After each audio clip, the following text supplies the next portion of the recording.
আসসালামু আলাইকুম everyone, welcome to SA kitchen ওয়ার্ল্ডে। তো সেদিন অনেক পোলাও রান্না করেছিলাম আম্মু বাসায়। তো ওখান থেকে যাওয়া পোলাও দিয়ে আমি একটা প্লেটার বানিয়েছি।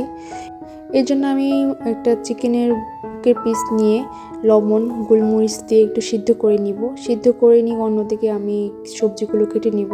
এর জন্য আমি এখানে নিয়েছি গাজরগুলোকে একটু কুচি কুচি করে কেটে নিয়েছি। এরপর ক্যাপসিকামগুলো কেটে নিব। ক্যাপসিকাম কেটে নেওয়ার পর আমি এখানে একটা পেঁয়াজ মোটা মোটা করে কেটে নেব। মোটা করে কেটে নেওয়ার পরে আমি অপর দিকে সেই সিদ্ধ করে মাংসটা একটু ছাড়িয়ে নিব।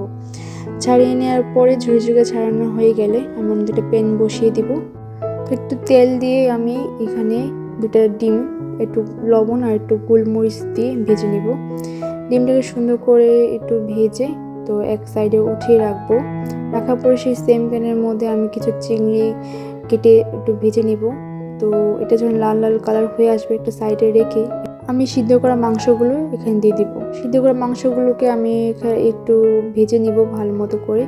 যখন এটা একটু কালার চেঞ্জ হয়ে আসবে তখন আমি এইখানে পেঁয়াজ কুচি দিয়ে দিব। পেঁয়াজ কুচি দেওয়ার পরে আমি এখানে গাজর দিয়ে দিব। গাজর কুচিগুলো আমি একটু লবণ দিয়ে ভেজে নিব। ভাজার পরে যখন আমার একটু সিদ্ধ হয়ে আসবে তখন আমি এখানে ক্যাপসিকাম অ্যাড করে দিব। ক্যাপসিকামগুলো দিয়ে ভালো করে নেড়ে চেড়ে ভেজে নিব। তো যখন ভাজা শেষ হয়ে যাবে তখন আমি এখানে ডিমগুলো যেগুলো ভেজে রেখেছিলাম সেটা অ্যাড করে দিব। তো এখানে আমি ফ্রাইড রাইসের একটা মশলা ব্যবহার করব। তো বাজারে গেলে এটা পাওয়া যাবে, যে কোনো সব থেকে রাঁধুনি ফ্রাইড রাইসের যে মশলা থাকে মিক্সিং ওটা দিয়ে দিব।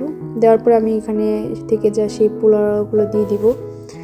তো এগুলো দিয়ে ভালো মতো নেড়ে চেড়ে যখন এটা ভালো মতো গরম হয়ে আসবে তাহলে আমার এটা হয়ে গেছে।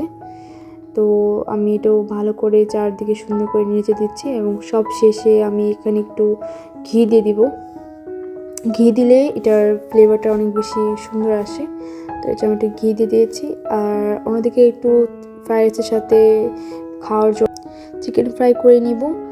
তো এটার রেসিপিটা এখানে দিলাম না, তো অন্য একটা ভিডিওতে দেখানো যাবে। তো আমি এখানে চিকেন ফ্রাইগুলো করে নিচ্ছি। এই তো হয়ে গেল চিকেন ফ্রাই করা। তো আমি এখন সার্ভ করে নিব। তো এই প্লেটারটা মানে এত মজা হয়েছিল কি বুঝতেই পারিনি যে এটা বাসায় করানো হয়েছে, তাও বেঁচে যাওয়া পোলাও দিয়ে। তো এটার টেস্ট পুরাই রেস্টুরেন্ট স্টাইল এসেছে। এটা খেতে অনেক মজা ছিল। তো আজকে এই পর্যন্তই। আসসালামু আলাইকুম, টাটা।